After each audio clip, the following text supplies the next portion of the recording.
Please welcome CEO Tobi Lütke.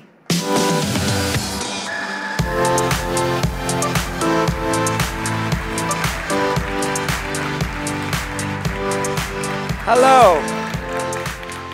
Hello, everyone. Thank you so much for coming. We've got a lot of fun things for you today. And by the way, is anyone else reminded of, with this venue? Is anyone else reminded of Tony Hawk's Pro Skater? Because I sure am. It's like all right, so we've been really busy, and you have too. So let's start by having a look back and see what we've accomplished together in the last year.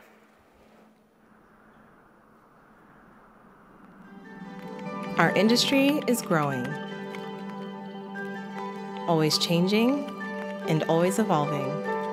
Another big box store has just closed. Experts I've talked to say we are witnessing an evolution of retail. As we mark each year that's passed, we're reminded that our growth is fueled by your growth. Our success is tied to your success, and that this community of entrepreneurs is powered by what we do together.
So it's really exciting to host you here in Toronto and in Canada in general. All right, I like that.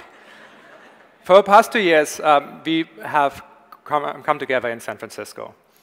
When we first had the meetings about, should we start a partner conference, Shopify doesn't really think of itself really as a tech company in the traditional sense. But what we discussed is that at this conference, we would be talking about nerdy things like APIs and all these kind of things. So it's hard to kind of say that that isn't a tech conference. And once you have a tech conference, you're like, OK, where do we put it? San Francisco, that's where technology comes from. Makes sense. And we did, and that was good. So imagine our surprise on day 2 of last year when we arrived at this venue. And I know a couple of you were there. And we had no power. In fact, the entire city of San Francisco didn't have power, which is interesting because this is the world headquarters of the technology industry, and there were no electrons coming from the sockets. So we can take a hint, and we took a step back, and we decided, well, where should we put Unite? And then it was pretty obvious. Shopify grew up in Canada. This is a good place. I think this represents us in a much more meaningful way than where we previously were. And I also just got off the phone with Mayor John Tory. He's personally manning the power plant and make sure the electrons keep coming. So thank you for thanks for the home crowd. Cool. So let's double click on this just for a moment. I'm an immigrant. I came from Germany. And I have great pride in being a Canadian. I choose to start my business here and call Canada home. Canada is engaged in something that I think is not well understood. And in fact, it is one of those experiments that some countries run. And the interesting thing is this one has been successful, but most people don't know about it. And in fact, most Canadians actually don't understand how special it is. And it's left to the immigrants to actually tell everyone and remind everyone. This experiment started in the 60s and 70s and is an experiment in multiculturalism. Canada doesn't go ahead and just start assimilating people after they arrive. In fact, it celebrates what makes them different. The cities in Canada are like a mosaic of people who have lived different lives, different viewpoints and experiences. And I think there's real strength in this diversity. If I've learned one thing in building this business, is if I have a really, really tough problem to solve, what I have to do is, and the quality of the solution to this is directly correlated with the diversity of the people in the room when we're trying to make a decision. People living different lives and coming into a room from different directions really, really makes a big difference. And there's strength in this diversity, and I think this actually represents us as a community exactly like that. I think the reason why the Shopify community is as powerful as it is because it is so global. It is because people from so many different backgrounds are coming together. Okay. So when we start a new Unite, there's a meeting. And at that meeting, I'm asking the team, what do you want me to talk about? And they inevitably say, we would love you to talk about the future. At which point I'm saying, but I like the past better, so I'm going to take you in the past now. Sorry, team. I want to introduce you to this guy. He's a fellow Canadian, Reginald A. Fessenden. On Christmas Eve in 1906, in Brant Rock off the coast of Massachusetts, he sat down in front of a really marvelous device. And he started by introducing himself and connected his phonograph and started playing music, Handel's Lago. This was the first audio transmission using electromagnetic waves or radio. Reggie here, his voice was the first human voice that was ever sent out over the radio. This message was picked up by many ships across the Atlantic. And I would have loved to be a fly on the wall there. Like, can you imagine the faces of the operators who were expecting Morse code and started hearing Reggie? Reggie gave voice to anyone who could operate a radio. In that moment, it's kind of profound, isn't it? Like, in that moment, the world became a little bit smaller. Everyone on the planet moved a little bit closer together because of this marvelous device he used. And we know how the story continued. We have seen the pictures of the families gathering around the radio. This is how they listened to the news, learned about the wars. But they also gained the new perspectives. They heard new voices. Society became richer because of the presence of these voices, the good and the bad. Society became richer because the radio was a massive net positive for the world, because of the presence of more perspectives. It must be pretty incredible to live through one of those moments. And I think we did. Another such event, exactly 90 years later, I was growing up again in Germany, and I remember when the internet came to town. During my formative years as a teenager, if I wanted to go and talk to, like if I had something to say which I wanted lots of people to hear, I was thinking about this. The only way to do this really was to call into a game show, maybe. I could call people on the phone, but that didn't scale. But then the internet came around, and I could log into a chatbot. More importantly, and more formatively to me, I could start a website. I figured something out, and I told people about it. And everyone could help themselves to this and react to this. This is broadcasting. It's similar. This really, really, really shaped my experience. This was a very formative experience for me. I love this concept of more voices who can participate rather than few people who control. In that moment, the world got a lot smaller again. This is the most powerful idea once you sort of consider the alternatives, right? If there would be only one radio station, that means there would be only one perspective. This would be dangerous. I think we can all understand this. There would be only one voice, one perspective, and one agenda, most importantly. I think this sort of centralization is regrettable in every area. Take commerce, for example. Imagine there would be only one single store that people buy from. This would be diminished as well. I think there would be only one team who could figure out what to sell, figure out at what quality it's being sold, what margins the makers can make. Who gets rewarded? Who does what? I think we don't like that experience. We want more perspectives. The future of commerce as we envision it has more voices, not fewer. And I think we've done well on this. Because Shopify exists, there is more entrepreneurship in the world. We get together in our offices and we're working really hard on really esoteric and nerdy tiny little details related to commerce. And many of those things lead to us making changes to the platform. Many of those are products we ship, and many of those we will talk about today. That is what we are doing, which I know is really, really interesting to you. But I think it is more important for you to understand why we are doing this, because that allows you to predict what we will do after the things we talk about today.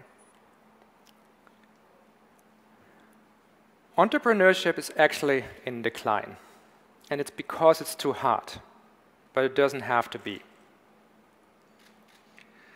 How many people want to be entrepreneurs? How many people want to actually give their own perspective and share it with the world? How many people want to work for themselves and all these good things? It is one of the most pure forms of self-expression, and how many people want to participate? When Shopify was a tiny Canadian, weird private company, and I was running around Silicon Valley trying to raise money, I was always asked this question: what is your addressable market? Will there be more than 40,000 online stores? And I struggled so much with this question. I never answered it well. This is always where I failed the meeting. and because the whole premise of a question is so perplexing to me. Because the question is, if you could just use a magic wand and start a successful store, how many people would want to use this wand? Is it like 1 million people around the world? Is it 10 million people? Is it 10% of all people on the planet? Is it 50%? I don't have an answer. I don't know. But I think you can have an honest intellectual conversation about every one of those numbers I shared. And that alone is surprising. And that alone is stunning. And that alone means that this is a really, really, really big thing. So why don't people do it? And it's because of the most underestimated word. It is such a tiny word, and people don't understand how devious it is. And it's the word friction. It's the people who give up, or the people who heard from the people who gave up that it was too hard. This is it. This is all that's in between, all this demand and all this supply. Reggie did not have to understand electromagnetic waves. He just had to be able to sit down in front of a radio transmitter. We need that for entrepreneurship. We need radio transmitters for entrepreneurship. And I think Shopify can be one of those, and can be one of those marvelous devices. But for all of you in the room, you know that this is not really well distributed yet. The people who have been successful on Shopify are predominantly in English-speaking countries. Every one of you who has tried to use Shopify outside of an English-speaking country knows how much friction there really is. So I'm not going to get into product announcements here. That is the role for the rest of my team, and they are way better at this than I could ever be. But there's one thing I want to pull forward a little bit, which is that, yes, we will launch Shopify in multiple languages this year.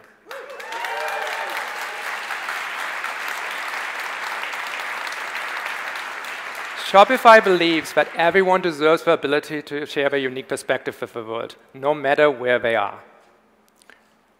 And I really mean no matter where they are.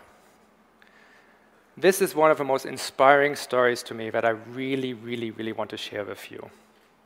We are talking about one of the most remote places. This is an island of an island in the Atlantic Ocean. I want to take you to the amazing entrepreneurs on Fogo Island. Fogo Island has rich history in the fishing industry. This was what people did. They got up really early in the morning, and they went out to sea. They came back with today's catch. But of course, like everywhere over the years, there was less and less of that catch. Overfishing and other things meant this industry went into decline, and everyone turned away from it. The boats that they set out with were usually built directly on this island. There was a rich history of this. Generations of carpenters and generations of shipwrights who made these vessels. And when the last of them were about to retire, some entrepreneurs said, why are we all running away from this? Why don't we turn around and run towards the opportunity? They said that the same skills that they can use to build shipping vessels can be used to make furniture. And the voice of Fogo Island suddenly joined the global economy. The Fogo Island store sells products and beautiful furniture all across the world. I think this is what unites us here, isn't it? You're all here because you're the same kind of opportunity seekers. Even in the face of potential decline, we run towards an opportunity. I think there could be thousands of businesses that could be started today from the things that we will announce. But don't ask us exactly what to build. We want you to bring your own perspective, your own background. You have seen completely different industries than we. You know how the things that we announce today and the things that we'll announce, that we have announced in the past, combine into completely new products, new companies, and all these kind of things. Because what we all want, why we're here, is because we want a rich mosaic of entrepreneurs around the world to provide us with choice, fantastic products, healthy competition, and unique perspectives. And I want them to do all that because of their unique backgrounds, not because of their technical skills. This is only made possible if we collectively, together, can make it much easier to be entrepreneurs, remove a lot of this friction, much easier to build business, to scale businesses, and much easier for people from all over the world to join this elusive global economy. Thank you so much for bringing your perspective here into this room, however you made it here. Thank you for being here today. And on a completely personal note, as probably one person in this room today who was there almost a decade ago, then we had a little meeting about the future of this company. And we had decided that we cannot do this alone. We need to build a partner ecosystem. You all read a lot about the success of Shopify. It's not as underestimated as it might have been once upon a time. You see this.